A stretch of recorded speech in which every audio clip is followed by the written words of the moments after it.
Здравствуйте, дорогие подписчики и гости моего канала. Сегодня у нас настоящее время в сложной форме. Для того, чтобы составить предложение в сложной форме в настоящем времени, нам нужна вот такая вот конструкция.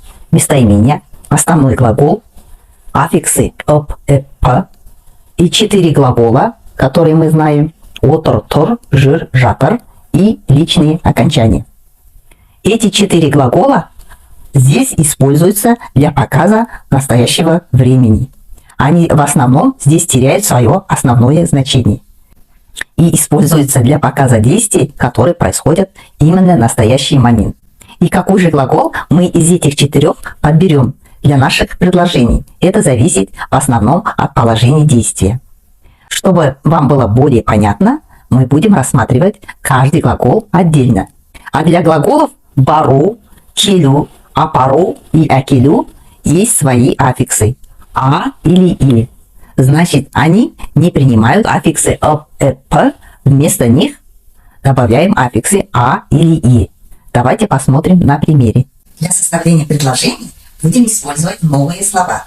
Оку – читать, куру – видеть, смотреть, жинал – убирать или собирать, и дом, апару – относить или отвозить, акилю – приносить или привозить, кита – книга, теледидар – телевизор. Везде во всех глаголах, как обычно, мы убираем последнюю букву у и вместо них добавляем аффиксы настоящего времени. Если я хочу сказать «я читаю книгу именно сейчас», я могу сказать «кітап оқып отырмын» или же «кітап оқып жатырмын».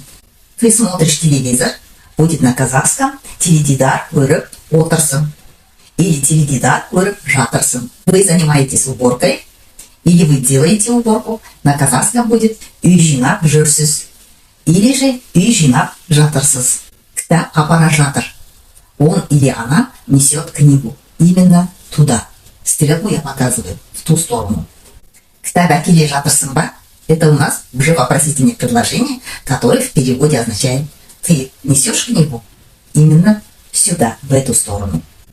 Значит, когда мы составляем вопросительное предложение, точно так же мы добавляем вопросительные частицы. Вы, наверное, заметили, что можно некоторые вспомогательные глаголы заменить вспомогательным глаголом жатыр, потому что больше всех употребляется у нас вспомогательный глагол жатыр. Но это не означает, что мы действие делаем лежа. Это просто показывает, что действие происходит именно в настоящий момент. На этом мы сегодняшний урок завершаем. В следующий раз еще будем подробнее рассматривать другие виды предложений в настоящем времени в сложной форме. Поэтому подписывайтесь на канал, ставьте лайки, пишите комментарии и до следующей встречи.